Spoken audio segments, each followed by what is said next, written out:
ਧਰਮ ਨੂੰ ਬਚਾਉਂਦੇ ਬਚਾਉਂਦੇ ਜਿਨ੍ਹਾਂ ਨੇ ਆਪਣਾ ਆਪ ਕੁਰਬਾਨ ਕਰ ਦਿੱਤਾ। ਜੋ ਮਹਾਨ ਸ਼ਖਸੀਅਤ ਦਾ ਜਨਮ ਦਿਨ ਹੈ, ਅੱਜ ਦਾ ਵੱਡਾ ਦਿਨ ਹੈ। ਉਹ ਮਹਾਨ ਸ਼ਖਸੀਅਤ ਨੇ ਭਾਈ ਤਾਰੂ ਸਿੰਘ ਜੀ ਦਾ ਅੱਜ ਜਨਮ ਦਿਨ ਹੈ। 9 ਅਕਤੂਬਰ ਸੰਨ 1720 ਦੇ ਵਿੱਚ ਅੱਜ ਉਹਨਾਂ ਦਾ ਜਨਮ ਹੋਇਆ ਹੈ।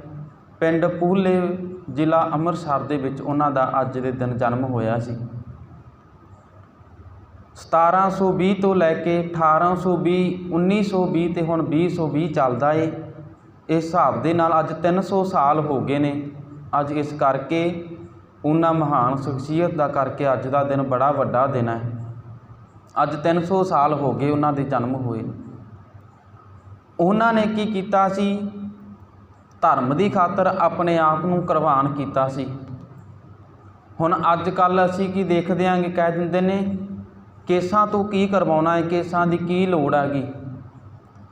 ਇੱਥੋਂ ਤੱਕ ਕਹਿੰਦੇ ਨੇ ਅਸੀਂ ਹਾਂ ਆਪਣੇ ਆਪ ਨੂੰ ਧਰਮੀ ਮੰਨਦੇ ਹਾਂ, ਪਰ ਕੇਸਾਂ ਦਾ ਕੀ ਰੌਲਾ ਹੈ ਵਿੱਚ, ਕੇਸ ਰੱਖਣੇ ਨਾ ਰੱਖਣੇ ਕਹਿੰਦੇ ਸਾਡੀ ਮਰਜ਼ੀ ਹੈ। ਜਿਹੜੇ ਇਹ ਕਹਿੰਦੇ ਨੇ ਵੀ ਕੇਸਾਂ ਦੀ ਕੋਈ ਲੋੜ ਨਹੀਂ, ਉਹਨਾਂ ਨੂੰ ਭਾਈ ਤਾਰੂ ਸਿੰਘ ਦਾ ਜੀਵਨ ਜ਼ਰੂਰ ਸੁਣਾਉਣਾ ਚਾਹੀਦਾ। ਭਾਈ ਤਾਰੂ ਸਿੰਘ ਦਾ ਜੀਵਨ ਜ਼ਰੂਰ ਪੜ੍ਹਨਾ ਚਾਹੀਦਾ, ਜਿਨ੍ਹਾਂ ਨੇ ਕੇਸਾਂ ਦੀ ਖਾਤਰ ਆਪਣਾ ਆਪ ਕੁਰਬਾਨ ਕਰ ਦਿੱਤਾ ਸੀ। ਕਹਿੰਦੇ ਸਨ ਵੀ ਮੇਰਾ ਸਿਰ ਜਾਵੇ ਤਾਂ ਜਾਵੇ, ਮੇਰਾ ਸਿੱਖੀ ਸਿਦਕ ਨਾ ਜਾਵੇ। ਕਹਿੰਦੇ ਆਪਣੇ ਆਪ ਨੂੰ ਕੁਰਬਾਨ ਕਰ ਦਿੱਤਾ। ਕਹਿੰਦੇ ਕੇਸਾਂ ਨੂੰ ਕੈਂਚੀ ਨਹੀਂ ਲਾਉਣ ਦਿੱਤੀ, ਆਪਣੀ ਖੋਪੜੀ ਲੁਹਾ ਦਿੱਤੀ ਸੀ। ਉਹਨੇ ਮਹਾਨ ਭਾਈ ਤਾਰੂ ਸਿੰਘ ਜੀ ਡੋਲਤ ਕਤਹੂ ਨਾਹੀ, ਕਹਿੰਦੇ ਉਹ ਡੋਲਦੇ ਨਹੀਂ ਹੈਗੇ, ਜਿਨ੍ਹਾਂ 'ਤੇ ਪਰਮਾਤਮਾ ਦੀ ਕਿਰਪਾ ਮਿਹਰਮਤ ਹੋ ਜਾਂਦੀ ਹੈ। ਉਹਨਾਂ ਦੇ ਪਿਤਾ ਜੀ ਨੇ ਜਿਹੜੇ ਉਹ ਛੋਟੇ ਬਚਪਨ ਸੀ ਜਦੋਂ ਉਹਨਾਂ ਦਾ, ਉਸ ਸਮੇਂ ਜੰਗ ਦੇ ਵਿੱਚ ਗੁਜ਼ਰ ਗਏ। ਉਸ ਤੋਂ ਬਾਅਦ ਭਾਈ ਤਾਰੂ ਸਿੰਘ ਜੀ ਆਪਣੀ ਭੈਣ ਅਤੇ ਮਾਤਾ ਦੇ ਨਾਲ ਆਪਣੇ ਪਿੰਡ ਦੇ ਵਿੱਚ ਖੇਤੀਬਾੜੀ ਦਾ ਕੰਮ ਕਰਿਆ ਕਰਦੇ ਸਨ। ਜਿਸ ਸਮੇਂ ਉਹਨਾਂ ਖੇਤੀਬਾੜੀ ਦਾ ਕੰਮ ਕਰਦੇ ਸਨ, ਉਸ ਸਮੇਂ ਜ਼ਕਰੀਆ ਖਾਨ ਨੇ ਇਹ ਹੁਕਮ ਕੀਤਾ ਸੀ, ਕਹਿੰਦੇ ਜਿੱਥੇ ਵੀ ਕੋਈ ਸਿੱਖ ਲੱਭਦਾ ਏ ਉਹਨੂੰ ਉੱਥੇ ਹੀ ਖਤਮ ਕੀਤਾ ਜਾਵੇ। ਸਿੱਖਾਂ ਨੂੰ ਖਤਮ ਕਰਨ ਵਾਸਤੇ ਉਸ ਸਮੇਂ ਹੁਕਮ ਕੀਤਾ ਗਿਆ ਸੀ। ਜਿੱਥੇ ਵੀ ਜਿਹੜਾ ਕੋਈ ਸਿੱਖ ਲੱਭਦਾ ਏ ਜਾਂ ਕੋਈ ਵੀ ਵਿਅਕਤੀ ਕਿਸੇ ਸਿੱਖ ਦੀ ਮਦਦ ਕਰਦਾ ਦਿਸਦਾ ਹੈ ਤਾਂ ਉਹਨੂੰ ਉਸੇ ਥਾਂ 'ਤੇ ਕਹਿੰਦੇ ਖਤਮ ਕਰ ਦਿੱਤਾ ਜਾਵੇ। ਹੁਣ ਜਦੋਂ ਇਹ ਹੁਕਮ ਹੋਏ ਤਾਂ ਕੋਈ ਹੀ ਸੀਗਾ ਜਿਹੜਾ ਉਸ ਸਮੇਂ ਸਿੱਖਾਂ ਦੀ ਮਦਦ ਕਰਦਾ ਸੀ। ਉਹਨਾਂ ਦੇ ਵਿੱਚੋਂ ਭਾਈ ਤਾਰੂ ਸਿੰਘ ਜੀ ਨੇ, ਜਿਨ੍ਹਾਂ ਨੇ ਉਸ ਸਮੇਂ ਸਿੱਖਾਂ ਦੀ ਮਦਦ ਕੀਤੀ ਸੀ, ਉਹਨਾਂ ਦੀ ਲੋੜਵੰਦਾਂ ਦੀ ਮਦਦ ਕੀਤੀ ਸੀ। ਉਹਨਾਂ ਨੂੰ ਪ੍ਰਸ਼ਾਦਾ ਪਾਣੀ ਦੀ ਲੋੜ ਸੀ। ਭਾਈ ਤਾਰੂ ਸਿੰਘ ਨੇ ਉਹਨਾਂ ਦੀ ਪ੍ਰਸ਼ਾਦਾ ਪਾਣੀ ਦੀ ਜ਼ਰੂਰਤ ਪੂਰੀ ਕੀਤੀ ਸੀ। ਉਸ ਸਮੇਂ ਜਦੋਂ ਇਹ ਦੇਖ ਕੇ ਦੇਖਿਆ ਵੀ ਇਹ ਇੱਕ ਸਿੱਖਾਂ ਦੀ ਮਦਦ ਕਰ ਰਿਹਾ ਏ, ਤਾਂ ਉਸ ਸਮੇਂ ਦੇ ਮੁੱਖ ਖਾਬਰੀਏ ਹਰਭਗਤ ਨਿਰੰਜਨੀਏ ਨਾਮ ਦੇ ਵਿਅਕਤੀ ਨੇ ਜ਼ਕਰੀਆ ਕੋਲ ਜਾ ਕੇ ਸ਼ਿਕਾਇਤ ਕੀਤੀ ਸੀ, ਭਾਈ ਜਿਨ੍ਹਾਂ ਸਿੱਖਾਂ ਨੂੰ ਅਸੀਂ ਖਤਮ ਕਰਦੇ ਪਏ ਹਾਂ, ਉਹਨਾਂ ਨੂੰ ਇੱਕ ਪੂਲੇ ਪਿੰਡ ਵਿੱਚ ਰਹਿਣ ਵਾਲਾ ਵਿਅਕਤੀ ਉਹਨਾਂ ਦੀਆਂ ਲੋੜਾਂ ਦੀ ਪੂਰਤੀ ਕਰ ਰਿਹਾ ਏ। ਹੁਣ ਇਹ ਸੁਣ ਕੇ ਜ਼ਕਰੀਆ ਖਾਨ ਨੇ ਆਦੇਸ਼ ਕਰ ਦਿੱਤੇ, ਭਾਈ ਜਿਹੜਾ ਵੀ ਸਿੱਖਾਂ ਦੀ ਮਦਦ ਕਰ ਰਿਹਾ ਹੈ ਉਹਨੂੰ ਗ੍ਰਿਫਤਾਰ ਕਰਕੇ ਲਿਆਂਦਾ ਜਾਵੇ। ਹੁਣ ਜਦੋਂ ਭਾਈ ਤਾਰੂ ਸਿੰਘ ਜੀ ਨੂੰ ਜ਼ਕਰੀਆ ਖਾਨ ਕੋਲ ਲਿਜਾਇਆ ਗਿਆ, ਜ਼ਕਰੀਆ ਖਾਨ ਤਾਰੂ ਸਿੰਘ ਨੂੰ ਕਹਿੰਦਾ ਤੂੰ ਪਾਪ ਕੀਤਾ ਏ। ਕਹਿੰਦੇ ਕੀ ਪਾਪ ਕੀਤਾ ਏ? ਕਹਿੰਦੇ ਤੂੰ ਪ੍ਰਸ਼ਾਦਾ ਛਕਾਇਆ ਏ, ਸਿੱਖਾਂ ਦੀ ਲੋੜਵੰਦ ਕੀਤੀ ਹੈ। ਉਹ ਕਹਿੰਦੇ ਮੈਂ ਲੋੜਵੰਦ ਦੀ ਲੋੜ ਪੂਰਤੀ ਕੀਤੀ ਆ, ਇਹ ਗੁਰੂ ਨਾਨਕ ਦਾ ਘਰ ਹੈ। ਕਹਿੰਦੇ ਇੱਥੇ ਇਹ ਨਹੀਂ ਹੈ ਮੈਂ ਇਕੱਲੇ ਸਿੱਖਾਂ ਦੀ ਮਦਦ ਕੀਤੀ ਆ, ਇੱਥੇ ਤਾਂ ਕਹਿੰਦੇ ਚਾਹੇ ਕੋਈ ਹਿੰਦੂ ਆ ਜਾਵੇ ਚਾਹੇ ਮੁਸਲਮਾਨ ਆ ਜਾਵੇ, ਕਹਿੰਦੇ ਅਸੀਂ ਸਾਰਿਆਂ ਦੀ ਲੋੜਾਂ ਦੀ ਪੂਰਤੀ ਕਰਦੇ ਹਾਂ। ਹਾਂ ਕਹਿੰਦੇ ਜੇ ਲੋੜਵੰਦਾਂ ਦੀ ਲੋੜਾਂ ਦੀ ਪੂਰਤੀ ਕਰਨੀ ਪਾਪ ਹੈ ਤਾਂ ਮੈਂ ਪਾਪ ਹੀ ਕੀਤਾ ਇਹ ਸਮਝੋ। ਉਸ ਸਮੇਂ ਉਹਨਾਂ ਨੂੰ ਕਹਿੰਦੇ ਤੈਨੂੰ ਨਹੀਂ ਪਤਾ ਵੀ ਜਿਹੜਾ ਸਿੱਖਾਂ ਦੀ ਮਦਦ ਕਰਦਾ ਏ ਉਹਨੂੰ ਆਪਣੀ ਜਾਨ ਦੇਣੀ ਪਵੇਗੀ? ਕਹਿੰਦੇ ਪਤਾ ਏ। ਕਹਿੰਦੇ ਚੱਲ ਤੈਨੂੰ 2 ਮੌਕੇ ਦਿੰਨੇਆਂਗੇ। 2 ਸਵਾਲ ਉਹਨਾਂ ਅੱਗੇ ਕੀਤੇ ਸਨ। ਇਹੀ ਸਵਾਲ ਗੁਰੂ ਅਰਜਨ ਦੇਵ ਮਹਾਰਾਜ ਜੀ ਵੇਲੇ ਵੀ ਕੀਤੇ ਗਏ। ਗੁਰੂ ਤੇਗ ਬਹਾਦਰ ਮਹਾਰਾਜ ਜਦੋਂ ਚਾਂਦਨੀ ਚੌਂਕ ਦੇ ਵਿੱਚ ਗਏ ਉਸ ਸਮੇਂ ਵੀ ਉਹਨਾਂ ਨੂੰ ਇਹੀ ਕਿਹਾ ਗਿਆ ਸੀ, ਅਤੇ ਜਦੋਂ ਛੋਟੇ ਸਾਹਿਬਜ਼ਾਦਿਆਂ ਨੂੰ ਨੀਹਾਂ ਵਿੱਚ ਚਿਣਿਆ ਗਿਆ ਉਸ ਵੇਲੇ ਵੀ ਕਿਹਾ ਗਿਆ ਸੀ। ਕਹਿੰਦੇ ਸਨ ਇੱਕ ਪਾਸੇ ਤਾਂ ਉਹਨਾਂ ਨੇ ਸੁੱਖ ਰੱਖ ਦਿੱਤੇ ਅਤੇ ਦੂਜੇ ਪਾਸੇ ਮੌਤ ਰੱਖ ਦਿੱਤੀ। ਕਹਿੰਦੇ ਜੇ ਤਾਂ ਤੂੰ ਧਰਮ ਤਿਆਗ ਦੇ ਸੁੱਖ ਪ੍ਰਾਪਤ ਕਰਨਾ ਚਾਹੁੰਦਾ ਹੈ ਤਾਂ ਆਪਣਾ ਧਰਮ ਤਿਆਗ ਦੇ, ਤੈਨੂੰ ਸੁੱਖ ਦੇ ਦੇਵਾਂਗੇ, ਡੋਲੇ ਦੇ ਦੇਵਾਂਗੇ, ਸੋਨੇ ਦੀਆਂ ਪਾਲਕੀਆਂ ਭੇਟ ਕਰ ਦੇਵਾਂਗੇ। ਕਹਿੰਦੇ ਈਨ ਮੰਨ ਲਾ, ਧਰਮ ਤੋਂ ਬਾਗੀ ਹੋ ਜਾ, ਸਾਡੇ ਧਰਮ ਦੇ ਵਿੱਚ ਆ ਜਾ, ਕਹਿੰਦੇ ਬੜੇ ਸੁੱਖ ਪ੍ਰਾਪਤ ਕਰੇਗਾ। ਪਰ ਉਹ ਮਹਾਨ ਨੇ ਜਿਹੜੇ ਡੋਲੇ ਨਹੀਂ।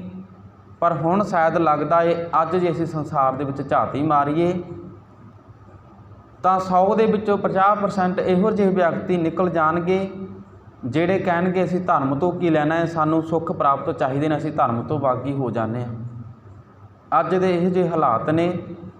ਭਾਈ ਤਾਰੂ ਸਿੰਘ ਨੇ ਧਰਮ ਦੀ ਖਾਤਰ ਜਾਨ ਗਵਾਈ ਸੀ, ਅੱਜ ਆਪਣੀ ਜਾਨ ਖਾਤਰ ਲੋਕ ਧਰਮ ਨੂੰ ਗਵਾਉਂਦੇ ਪਏ ਆ।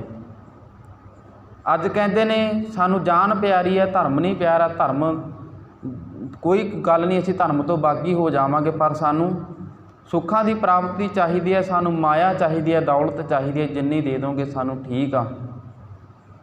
ਜਦੋਂ ਭਾਈ ਤਾਰੂ ਸਿੰਘ ਨੂੰ ਕਿਹਾ ਗਿਆ ਭਾਈ ਜੇ ਤਾਂ ਧਰਮ ਬਚਾਉਣਾ ਹੈ ਤਾਂ ਤੈਨੂੰ ਮੌਤ ਕਬੂਲ ਕਰਨੀ ਪਵੇਗੀ, ਜੇ ਧਰਮ ਤੋਂ ਬਾਗੀ ਹੋਣਾ ਹੈ ਤਾਂ ਤੈਨੂੰ ਸੁੱਖ ਸਹੂਲਤਾਂ ਦਿੱਤੀਆਂ ਜਾਣਗੀਆਂ। ਉਸ ਸਮੇਂ ਭਾਈ ਤਾਰੂ ਜੀ ਨੇ ਮੌਤ ਨੂੰ ਆਪਣੇ ਗਲੇ ਲਾਇਆ ਸੀ। ਉਹਨਾਂ ਨੇ ਕਿਹਾ ਸੀ ਕਿ ਮੈਂ ਧਰਮ ਤੋਂ ਬਾਗੀ ਨਹੀਂ ਹੋਣਾ, ਚਾਹੇ ਮੇਰੀ ਮੌਤ ਆ ਜਾਵੇ, ਕਹਿੰਦੇ ਕੁਛ ਮਰਜ਼ੀ ਕੀਤਾ ਜਾਵੇ, ਮੈਂ ਧਰਮ ਤੋਂ ਬਾਗੀ ਨਹੀਂ ਹੋਣਾ। ਉਸ ਸਮੇਂ ਉਹਨਾਂ ਨੂੰ ਬੜੇ ਤਸੀਹੇ ਦਿੱਤੇ ਗਏ ਵੀ ਕਿਤੇ ਇਹ ਆਪਣੀ ਈਨ ਮੰਨ ਲਵੇ, ਕੇਸ ਕਟਵਾ ਦੇਵੇ, ਧਰਮ ਤੋਂ ਬਾਗੀ ਹੋ ਜਾਵੇ। ਤਾਂ ਕਹਿੰਦੇ ਜਦੋਂ ਤਸੀਹੇ ਦਿੱਤੇ ਗਏ ਸਨ, ਪ੍ਰਾਚੀਨ ਗ੍ਰੰਥ ਦੇ ਵਿੱਚ ਬਚਨ ਮਿਲਦਾ ਏ, ਕਹਿੰਦੇ ਜਿਉਂ ਜਿਉਂ ਤੁਰਕਨ ਸਿੰਘ ਸਤਾਵੈ, ਤਿਉਂ ਤਿਉਂ ਮੁਖ ਤੇ ਲਾਲੀ ਆਵੈ। ਕਹਿੰਦੇ ਉਹਨਾਂ ਨੂੰ ਲੱਗਦਾ ਸੀ ਵੀ ਸਿੰਘਾਂ ਨੂੰ ਅਸੀਂ ਦੁਖੀ ਕਰਾਂਗੇ, ਤਸੀਹੇ ਦੇਵਾਂਗੇ ਤਾਂ ਇਹ ਮੁਰਝਾ ਜਾਣਗੇ, ਦੁਖੀ ਹੋਣਗੇ। ਪਰ ਕਹਿੰਦੇ ਨੇ ਇਹਨਾਂ ਦੇ ਮੂੰਹ 'ਤੇ ਤਾਂ ਹੋਰ ਲਾਲੀ ਆਉਣ ਲੱਗ ਗਈ। ਜਿਉਂ ਜਿਉਂ ਸਿੱਖ ਕੋ ਤੁਰਕ ਸਤਾਵੈ, ਕਹਿੰਦੇ ਜਿਵੇਂ ਜਿਵੇਂ ਉਹਨਾਂ ਨੂੰ ਸਤਾਉਂਦੇ ਪਏ, ਤਸੀਹੇ ਦਿੰਦੇ ਪਏ ਸਨ, ਤਿਉਂ ਤਿਉਂ ਮੁਖ 'ਤੇ ਲਾਲੀ ਆਵੈ। ਕਹਿੰਦੇ ਤਿਵੇਂ ਤਿਵੇਂ ਉਹਨਾਂ ਦੇ ਮੁਖ 'ਤੇ ਹੋਰ ਲਾਲੀ ਆਉਣ ਲੱਗ ਗਈ। ਜਦੋਂ ਭਾਈ ਤਾਰੂ ਸਿੰਘ ਜੀ ਨੂੰ ਇਹ ਤਸੀਹੇ ਦੇ ਕੇ ਪੁੱਛਣਾ ਕੀਤਾ ਭਾਈ ਈਨ ਮੰਨ ਲੈ, ਤਾਂ ਉਹਨਾਂ ਨੇ ਈਨ ਨਹੀਂ ਮੰਨੀ, ਆਪਣੇ ਧਰਮ ਦੀ ਖਾਤਰ, ਕੇਸਾਂ ਦੀ ਖਾਤਰ ਆਪਣਾ ਆਪ ਕੁਰਬਾਨ ਕਰ ਦਿੱਤਾ। ਤਾਂ ਉਸ ਸਮੇਂ ਉਹਨਾਂ ਨੂੰ 1745 ਦੇ ਵਿੱਚ ਭਰ ਜਵਾਨੀ ਦੀ ਉਮਰ ਸੀ, 25 ਕੁ ਸਾਲ ਦੀ ਉਮਰ ਸੀ ਉਹਨਾਂ ਦੀ ਉਸ ਸਮੇਂ। ਉਸ ਉਮਰ ਦੇ ਵਿੱਚ ਉਹਨਾਂ ਦੀ ਖੋਪੜੀ ਉਤਾਰ ਦਿੱਤੀ ਗਈ। ਖੋਪੜੀ ਜਦੋਂ ਉਤਾਰ ਦਿੱਤੀ ਗਈ, ਉਸ ਤੋਂ ਬਾਅਦ ਵੀ ਭਾਈ ਤਾਰੂ ਸਿੰਘ ਜੀ 22 ਦਿਨ ਜਿਉਂਦੇ ਰਹੇ ਨੇ। ਹੁਣ ਦੇਖੋ ਵੀ ਸਾਡੇ ਥੋੜ੍ਹਾ ਜਿਹਾ ਜ਼ਖਮ ਲੱਗ ਜਾਵੇ ਅਸੀਂ ਕਿੱਦਾਂ ਕਰਦੇ ਹਾਂ। ਮਹਾਨ ਨੇ ਭਾਈ ਤਾਰੂ ਸਿੰਘ ਜੀ ਜਿਹੜੇ ਬਿਨਾਂ ਖੋਪੜੀ ਤੋਂ 22 ਦਿਨ ਜਿਉਂਦੇ ਰਹੇ ਨੇ। ਕਹਿੰਦੇ ਜਦੋਂ ਜ਼ਕਰੀਆ ਖਾਨ ਦੇ ਇਸ ਹੁਕਮ ਅਨੁਸਾਰ ਭਾਈ ਤਾਰੂ ਸਿੰਘ ਦੀ ਖੋਪੜੀ ਉਤਾਰੀ ਗਈ, ਉਸ ਤੋਂ ਥੋੜ੍ਹੇ ਦਿਨ ਬਾਅਦ ਕਹਿੰਦੇ ਭਾਈ ਜ਼ਕਰੀਆ ਖਾਨ ਨੂੰ ਬੰਨ ਪੈ ਗਿਆ, ਉਹਨੂੰ ਬਾਥਰੂਮ ਦੀ ਪ੍ਰੋਬਲਮ ਆ ਗਈ। ਹੁਣ ਜ਼ਕਰੀਆ ਖਾਨ ਨੂੰ ਜਦੋਂ ਬੰਨ ਪੈ ਗਿਆ, ਬੜੇ ਤਰਲੇ ਮਾਰੇ, ਬੜੇ ਚੀਕਾਂ ਮਾਰੇ, ਕੁਰਲਾਵੇ। ਕਹਿੰਦੇ ਬੜੇ ਹਕੀਮ ਸੱਦੇ ਗਏ, ਵੱਡੇ ਵੱਡੇ ਡਾਕਟਰ ਸੱਦੇ ਗਏ, ਪਰ ਕਿਸੇ ਤੋਂ ਨਾ ਠੀਕ ਹੋਇਆ। ਉਹ ਬੜਾ ਦੁਖੀ ਸੀ ਜ਼ਕਰੀਆ ਖਾਨ ਵੀ ਕੋਈ ਮੇਰਾ ਇਹ ਇਲਾਜ ਕਰ ਦੇਵੇ। ਬੜੇ ਤਰਲੇ ਕਰੇ।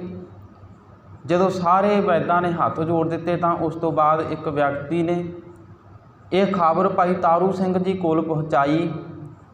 ਭਾਈ ਤਾਰੂ ਸਿੰਘ ਨੂੰ ਕਹਿੰਦੇ ਇਸ ਕਰਕੇ ਭਾਈ ਜ਼ਕਰੀਆ ਖਾਨ ਦਾ ਬੰਨ ਪਿਆ ਏ, ਜਿਸ ਕਰਕੇ ਸਾਰੇ ਵੈਦ ਫੇਲ ਹੋ ਗਏ, ਕੋਈ ਵੀ ਉਸ ਦਾ ਇਹ ਇਲਾਜ ਨਹੀਂ ਕਰ ਸਕਦਾ।